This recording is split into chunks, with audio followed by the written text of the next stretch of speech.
Hi, Aaron. Welcome to the Meetup Spot, sir. Yeah, thanks for having me, Nigel. Thanks. And how are you doing so far? So far, so good. New year, new me, Yep. new goals, working toward them. Yes. And are you gonna be the ballot counter or volunteering for your local club contest? At the local level, probably not. So I, Oh, I usually don't start getting deeply involved until the division or district levels. got it. Thanks. All right, here we go. Let's start. Aaron, tell me about yourself and your growing up story. So, a little bit about myself and my growing up story. I think the main thing is that growing up, I was a person that always wanted to be in the background. I wanted to not be in the spotlight. I had very deep social anxiety growing up as a kid, and that's always something that was prevalent. So it was always holding me back. It was always me not wanting to rock the boat, not wanting to stand out. That began to change as I got older, went to college, and I really was motivated by the fact that Barack Obama at the time was on the campaign trail. I saw his ability to speak. And then I also had another mentor in college, and I saw his ability to speak. I wanted that ability. That coincided with the Great Recession or the financial crisis back in 2008. By the time I graduated as a senior, or was graduating as a senior, I thought that I was going to have a certain number of jobs available to me, but because of the crisis, all of those were gone. I needed to find a way to stand out. So the thing that I didn't want to happen, the thing that I didn't want to be, I decided to go out and do public speaking. So I joined Toastmasters International in 2009, and I found out that I was actually good at public speaking. I was actually decent at it. That's when I started to speak more, raise my hand more. Then I started competing in the international contest around 2011. And that's really when my growth expedited. I would compete. I would have setbacks time and time again. Over a span of 8 years, I competed in that contest, just learning various lessons along the way, lessons that I then took into my personal life and career. And then finally, I won the 2019 World Championship of Public Speaking, which has given me ample opportunities since then. That's great. And I believe Kwang Yu Yang inspired you. I'm sorry, say that one more time.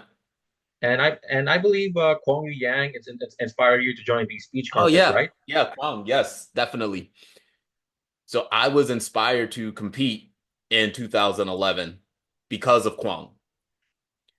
I saw his championship speech at that time, Fortune Cookie, and I remember just how relatable he was, how easy speaking seemed to come to him and storytelling seemed to come to him. And I wanted to tell that type of story. I wanted to give that type of presentation. So if it wasn't for him competing and he won second place back in 2011, I probably would have not competed in 2012. Or so I wouldn't have at least not have competed for probably a few more years if it wasn't for Kwang. Uh, and you said Toastmasters. You came here to Toastmasters to help you stand out. And so far it's been years since 2008. And how did Toastmasters help you stand out from the crowd? Well, the main way that it helped me stand out was raising my hand when everybody else wanted to shy away from speaking opportunities. Because one of the things that I learned is that speaking is simple. We do it every single day, but it's not easy in certain scenarios. And the main reason why it's not easy is because we have this fear of embarrassment. We have this fear of us not being as much as we think we are. We always have those thoughts in the back of our head, and that's what makes us hesitate to raise our hand and speak up. So I decided to go against everything in my body that was telling me to not raise my hand, to not stand up, to not speak up. I decided to ignore that, and I only got that because of the experience that I gained in Toastmasters. I believe in exposure therapy. Toastmasters gives you ample opportunities to get up in front of live audiences and practice speaking. Sometimes it's going to go really well, sometimes it's not going to go as well. But that experience is what you build up, and that experience builds confidence. Nice, nice. Do you think the job market is tough right now? Because honestly, in my case here, it's a really tough these days to get a job. That's why I went to Toastmasters, and that's also why I'm doing this. You got this podcast right Yeah, absolutely. I think this generation has a very similar scenario to what I faced when I was graduating, where all of the job opportunities that you think that you were going to have, they're now off the table. You now find yourself coming out of college, a lot of times in debt, and it's scary. I knew it was scary for me. I know it's scary for a lot of those in your generation as well. A lot of that is due to AI and now. its prominence in the marketplace right now. But one of the things that I have learned, at least especially over the last year, I should say, is that the human skills are still needed. We still need to communicate. We still need to communicate clearly. We still need to establish visions to lead teams to execute our ideas and our plans. This is still needed, and this can still be done through proper communication. So I think AI can be used as a tool. Right now, the entire world is going through this adjustment, but what I always like to do is find out where the communication gaps are. So one of the communication gaps that I've noticed over the years is the communication gap between corporate America and the latest generations coming out of college. Because there's always this thought that, oh, you don't speak professionally enough or you don't speak properly enough. And I believe that there are things that we're not discussing, or there are people on one side stuck on their position, then there are people on the other side stuck in their position, and nobody's trying to come into the middle. They just kind of want the main things that they want with no compromise. So that's where I'm focusing this year on, is trying to bridge that communication gap. And if I can help bridge that communication gap, it'll move the world forward in a positive way. Nice. And as of now, Aaron, what do you do outside of Toastmasters? Outside of Toastmasters, I am very into self-help, self-development. So Oh, I will dive into YouTube, look at some videos of that nature. One of my favorites right now is Ali Abdal. For people that are familiar with him, he's a productivity guru, or one of the productivity gurus out there that I find myself listening to more often than not. After that, I'm always good to read a book. I'm trying to focus on more books about communication this year, but usually it was about building proper habits or something along the lines of psychology. So I'm a big fan of Simon Sinek. I'm a big fan of Malcolm Gladwell, authors of that nature. Then I'm also an anime fan. So I will oh, listen or watch anime from time to time. I actually just got finished watching My Hero Academia. That was a really good one. But of course, I'm a one of the old school guys, so I'm always going to fall back to the old days of Dragon Ball Z, Naruto, and Bleach. and does that include Pokemon? They're now celebrating 30 years.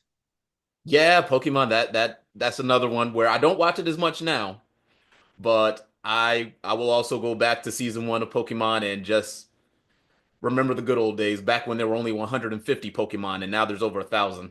Yep. All right, thanks. Okay. So Aaron, why do you do what you do?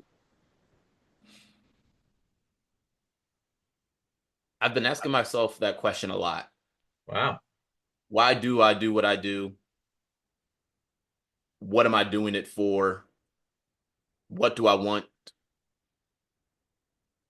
And the thing that I've landed on, or what I've landed on right now, is that I like to provide value. I like to provide impact. And I feel that my greatest skill set right now is my public speaking ability, is my ability to communicate. This is how I feel I can add the most value to the world and be personally fulfilled with it. So I've recently made a career shift coming out of business consulting in the finance world to going pro as a full-time speaker and speech coach. And this is going to be a very, very stark difference in what I was doing before. But I feel that if I put my head down, if I work hard on this for something that I absolutely love, then the success will follow. Because I've been doing this career in banking and finance for over a decade, 15 years at this point. And while I'm successful, is not something where I feel like I'm truly providing that value, or at least not in the way that would fulfill me. So now making that jump, looking for a little bit of fulfillment, and communication is the fuel for that. Nice. Okay. I've heard that Dilip Abayasekara is one of the professors at Central Pennsylvania College. You studied it in, and he was the one who introduced you to Toastmasters and eventually became your speech coach. What are your memories having him as your speech coach? So I mentioned before that there was another individual who had inspired me to Yep. get into public speaking, and that was Dilip Sekara. He was the 2005, 2006 president of Toastmasters International, or 2004, 2005, one or the other. But he introduced me to the concept of Toastmasters. I had no clue anything like Toastmasters existed. I had no clue that there was a such thing as a world championship of public speaking. I was totally oblivious to all of that. But again, I saw his ability to speak. So when I joined Toastmasters and then when I eventually started competing, I, in my second year of competing, I sought out his mentorship and his coaching. The most vivid memory that I can recall right now is when I gave Dilip one of my early drafts of a speech. Oh, And I remember just how straightforward he was, where he said, Aaron, I think that this can win a club. It can probably win an area, but this speech is not going to make it past the division. oh, okay. So he was very stern in what he knew would work and what wouldn't. And I followed his advice. I followed his guidance because in my eyes, he went to a place where I wanted to go.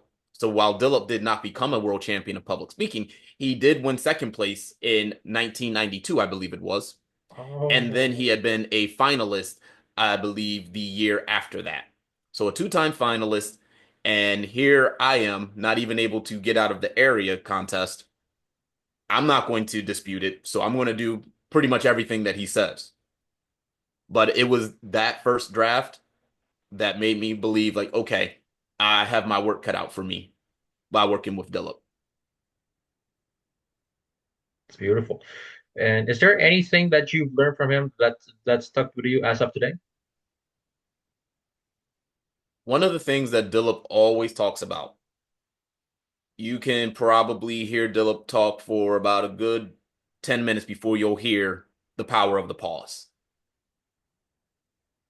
Pausing is one of his secret weapons. He uses it like a weapon, and not a weapon in a negative way, but just as something in his arsenal, in his speaking repertoire that will enhance his speeches. So he'll know the right pause for emphasis. He'll know the right pause to let the audience take in what he just said. So he was a master of the pause. It's pretty much his signature at this point. Dang, master of the pause. And how did you master the pausing? Me, I'm still working on mastering that because I always worry that when I pause, it's giving dead air and it made me nervous on what to do. That's yeah. Yeah. And for me, that was more so being more comfortable with a slower pace. A lot of times when we're talking naturally, the words come so easily to us and they flow. We really don't think too much about what it is that we're saying. a lot of times the thing that we're talking about is something that we're extremely knowledgeable in. For instance, in my shy days when I didn't want to be a speaker, you could talk to me about any anime at the time, and I could have a fluent conversation with you on what's better, what characters can beat who, etc. Same thing for basketball. I could tell you all about why LeBron James is better than Kobe Bryant, and then I can argue anybody down that's trying to say otherwise.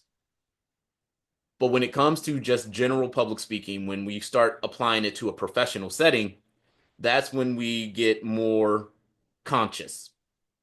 And a lot of times we want to keep on that pace where we were before in our natural state, forgetting that this may be a subject we're not as knowledgeable about. Sometimes you can be, and you can definitely work on that experience, but sometimes we feel that we're not qualified enough. So it's again getting into our own minds about what we're able to do and what we're not.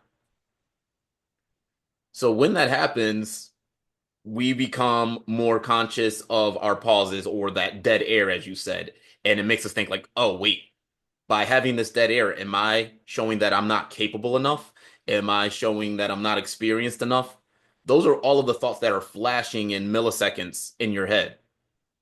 So working with Dilip, for instance, I learned how to be comfortable with not only pausing and allowing the audience to catch up with what I'm saying, I also learned how to speak at a slower rate so that my mind, which is going through these extra thoughts, has time to process those thoughts, but then it also has time to process what I actually want to say. And I'm able to articulate it more clearly by simply speaking slower. That's why, for a lot of people, when I'm coaching them and they're really struggling with the pause, they really fly through their speeches. I try to coach them to slow down and be comfortable with the silence because, as I said before with Dilip, it can be used as an extraordinary weapon in your arsenal. Nice, it's beautiful. And honestly, I'm going to be there right now for the club contest in 2 weeks. Mock in our club is going to happen next week or in a Okay. few days. So, anyways, how has your skills and speeches keep improving year by year since your 2012 loss? Since 2012, there have been various lessons that I applied from 2012 all the way up to 2019. I would say in 2012, I learned that just because you have the best speech, or sorry, just because you may be the best speaker, doesn't mean that you have the best speech. And vice versa. Just because you have the best speech, you also need to be one of the best, if not the best speaker. It's usually a person who has those two combined, that they have a quality speech and they're a quality speaker. Those are usually the people who rise to the top. But I lacked story in my first speech in 2012. So adding story was the thing that Dilip and I worked on from 2012 to 2013. Then after 2013, I got to the semifinals and I realized that a lot of my speaking style was based off of Dilip. I Oh, needed to speak differently from Dilip. So Dilip, he would have his certain pacing, and I was matching him almost verbatim. Well, not verbatim, but I was applying his system, his way of speaking. It was good, but it didn't necessarily fit me to a T. So I had to start practicing other styles of speaking. So 2014, I did something a little bit more artistic. We'll just call it that, where I'm doing voices and doing allegories. And it worked well. I got to the semifinals in 2014, but it wasn't me. There was no real connection to the audience. And a former world champion even told me that. So 2015, I came in and my goal was to have a personal story in my speech. So this speech is going to be about a personal story where I had events happen to me, I learned a lesson, and that's the lesson that I shared with the audience. I didn't place in, or sorry, I placed second in the district that year. But a person came up to me afterwards and he said, Aaron, I saw you win the district the 2 years prior. But that speech, the speech that came in second this year, that's the best speech that I've ever heard you give. So that motivated me to keep working on the speech not throw it away because it didn't get a certain result. So 2016, I had the I had the fortune to be associated with two districts, so I decided to take my District 38 speech into District 18, and I kept working on it. I enhanced it, and that speech ended up winning district. And then I got to the semifinals with it, and I won the semifinals and reached the world championship for the first time. Now, 2016, we get to the point where I had a great speech, performed it okay, in my opinion, but that okay is what stuck in my mind. Where I won second place in the World Championship of Public Speaking, but I left the stage with regret because I felt like there was more that I could have done for that speech, or I could have executed that speech better. So, 2017, I decided that my goal is going to make sure that I'm giving the best speech for this draft of this speech at this time. And if I could leave the stage knowing that I did my best for that speech at that time, then I can be content with whatever place I may get, or if I don't place. In 2017, I didn't place. I didn't get back into the World Championship of Public Speaking. I did make it to the semifinals, but couldn't get back to the finals. But I felt more content in 2017 than I did in 2016. From that point on, 2018, it was really about making sure that I had the same system, and I came in second in the district that year.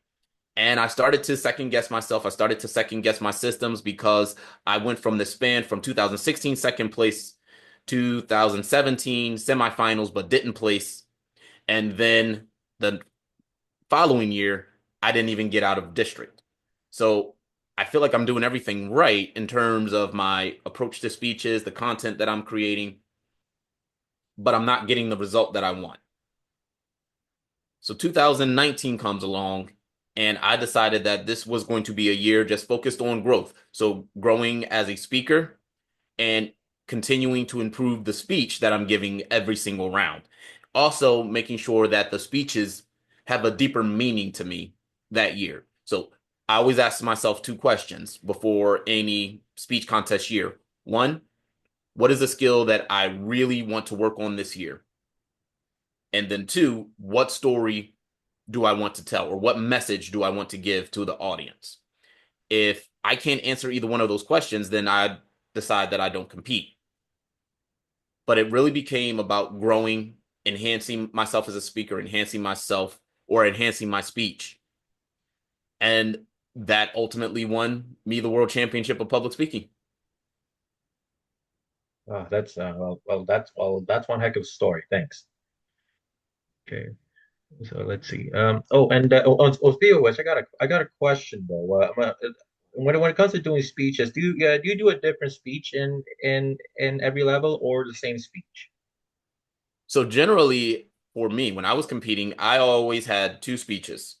So Oh, the first speech is going to take me from round one up until the semifinals, and then you have to have a different speech in the finals, and that would be the speech that would be different. So I would always have two. I never created more than two speeches in a given year. okay, thanks. Okay. So what you're saying is from between semifinals to finals, you need to have a different speech. Correct. Wait, sorry. So from level to level, I would start with my first speech. So do it for club, area, division, district, and then we had the video quarterfinals. So obviously it has to be the same speech because it's recorded at the district level. And then I would give the same speech in the semifinals. The final speech is the one that will be different. Okay. Okay. Got it. You said in your 2019 contest speech, acceptance despite difference is not an unbelievable story. Will this still ring true in 2026? It should. And I think overall it does. But one thing that I've learned with that message over the years is that acceptance despite difference can't just be one way. And I think for a lot of folks that when they can't accept something, they just want to reject it. They want to give it the horns effect, where because you don't believe the same that I do in this particular area, that means you're a bad person in every other area. And that's dangerous thinking to me. While, yes, it can be frustrating to have a person who views things differently than you, especially when when it seems like it's a difference in morality, it can be extremely hard. But I have found that even in those cases, we are more similar than we are different. And while I do have a threshold on my tolerance for what I equate to nonsense, one thing that I won't do is just outright reject people or throw people away simply because they have a different viewpoint than me. There needs to be a lot more applied before I ever decide to just outright reject a person. So acceptance despite difference is not necessarily an end destination. You get there and it's perfect forever. It's something that is always going to have to be a balance. So there's always going to have to be things that you accept. There's always going to be a difference of opinion or a difference of anything, honestly, when it comes to another human being. And sometimes acceptance despite difference is accepting that fact. That's nice. That's nice. Okay. All right. And last year the Toastmasters convention was in Philadelphia. Where you are right now. Considering that you're residing there now, how did it feel? It felt interesting. So I felt like I was hosting in a way where I want to make sure that everybody can see my city in the best light as possible. So that was always in the back of my mind. I joined the hospitality team for the convention, so I was actually working during the convention. And it was really interesting to have people see me and another world champion who's also in the area. They got to see us serving our community. So it wasn't just something where we're coming in as experts and we're coming in as celebrities, therefore we don't put in any work. No, we were working throughout the entire convention, and it was just good for people to see champions doing that, because I feel like a lot of times people have this notion that just because you win a prize, because you're a world champion of public speaking in this instance, that means you get waited on hand and foot, or Toastmasters caters to you. Where for me, I believe that being a world champion is a responsibility, it's a duty. So I'm trying to uphold my end of the bargain. I'm trying to uphold my responsibility by helping out. So that was my feeling when the convention was in Philly. It was, I want to serve, I want to host. Let me be a good host. It's beautiful. And are you excited for the convention taking place in Vancouver this year? Oh yeah, I'm always excited for the Toastmasters conventions. It's just a good place to be around people of like mind. And I like to say that I'm a speech nerd. Other people are speech nerds. So it's just a convention where a whole bunch of speech nerds gather together to talk about talking. It's wonderful. Yes, Comic Con for public speakers, right? Exactly. Exactly. Nice. With a speech contest season coming, what are the things all of us fellow Toastmasters who are joining can do right now to practice? To practice, I would say one, it starts with the topic. And a lot of people ask me, Aaron, what is a world championship level topic? Or what topic can I give or talk about to win the world championship of public speaking? You ask that to any world champion of public speaking. If you do get an answer, it's going to be a different answer across every champion. Because honestly, we don't know how to win the world championship of public speaking. We ended up winning the world championship of public speaking, but there were a lot of decisions, a lot of factors that went into each of us winning in our respective years. So, one thing that I will say is the topic should be something that you feel strongly about. It's something that you believe you can provide value giving that message to a particular person in the audience. So not even the entire audience, a particular person in the audience. That should be your goal as a speaker, to get that message across to your intended audience. At the same time, you do have to keep in mind the audience that you are speaking to. So if you do want to win, it's one thing to have the topic that you want, but you also need to cater it to the specific audience if you want to keep advancing in the later rounds. So start with a good topic, know your Toastmaster audience, and knowing your Toastmaster audience is knowing your Toastmaster audience in every round. So it's not just the club level. You need to know what the area level is like. You need to also know what the division level is like. Who are the people that typically show up? So all of these are about knowing your audience at every single level for every single round. And then the third part is to trust the process. That's the last that's the last one that I'll give at this time. A lot of times everybody wants to win the world championship. Everybody wants to win the world championship. I find it very hard to believe that there's any person who decides to compete that says, "Oh boy, I cannot wait to lose in the first round." So everybody wants to win, but only one person is ever going to be the world champion of public speaking in any given year. So there's going to be a process where you need to use it. You need to use the contest as a tool to get better. And you getting better as a speaker, that can be one of your ulterior motives for competing. If you want to craft a specific message so that you can put it into a bigger or broader message, that can be an ulterior goal that you may have. But trust the Toastmasters process to make you a better speaker. That is originally what the contest was intended for. It was intended to showcase your skills that you learned in Toastmasters. So showcase those skills, and not only showcase those skills, but keep enhancing those skills as you compete.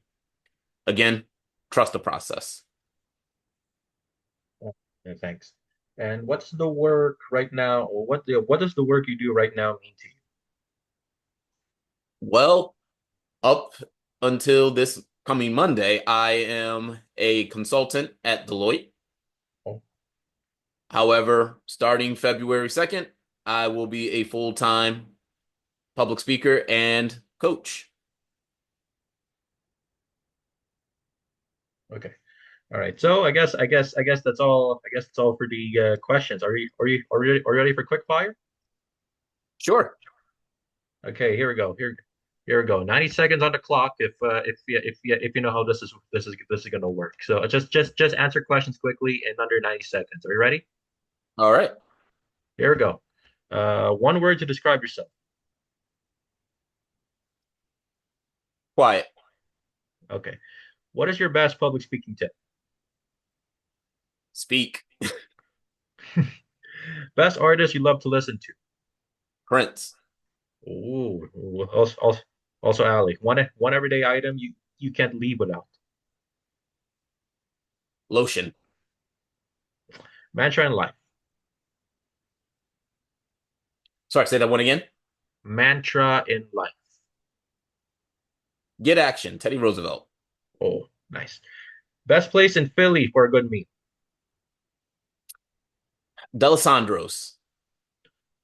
Oh, okay. Best. Okay. What's the best food to get from there? Cheesesteak. Ah, yeah. Okay. Best place in Pennsylvania to go road tripping or travel To go road tripping, or probably the travel. Poconos. Oh, the Poconos. Yeah. Yeah. Best lesson you learned in being a public speaker. Be okay with quiet. Okay. Okay. Cheese whiz and Philly cheesesteaks. Yes or no? No. Okay. Bluey fan. Yes or no? When they're winning. Winning and okay. Three. Okay. I think and yeah. Well. Okay, that was less than 90 seconds, but that's okay. So, are you ready for the screenshot? The speech shot. The no no the no the no the no the screenshot. Let's take a picture. Oh, screenshot. Oh, okay. I'm about to say, what's a speech shot? Okay. It's fine. All right, all right. Here we go. Are you ready? Yep. All right, here we go.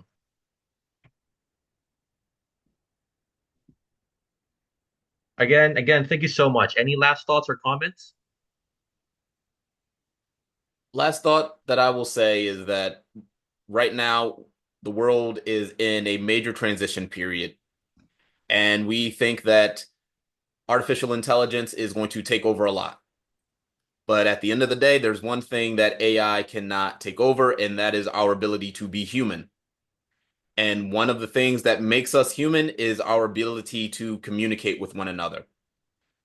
So, public speaking and communication is not going to go away. In fact, it's going to become more important than it ever has been before in our lives or in any generation before us. So, make sure that you're still looking to enhance your communication, that you're looking to become a better speaker, because that is going to be not a soft skill, is going to be the most necessary hard skill that you can master. Nice.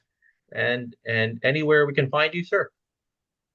You can find me on LinkedIn. You can find me on YouTube. You can find me on Instagram, all Aaron Beverly. All right. And again, thank you for coming here to the Meetup Spot, sir. Thank you for having me. All right.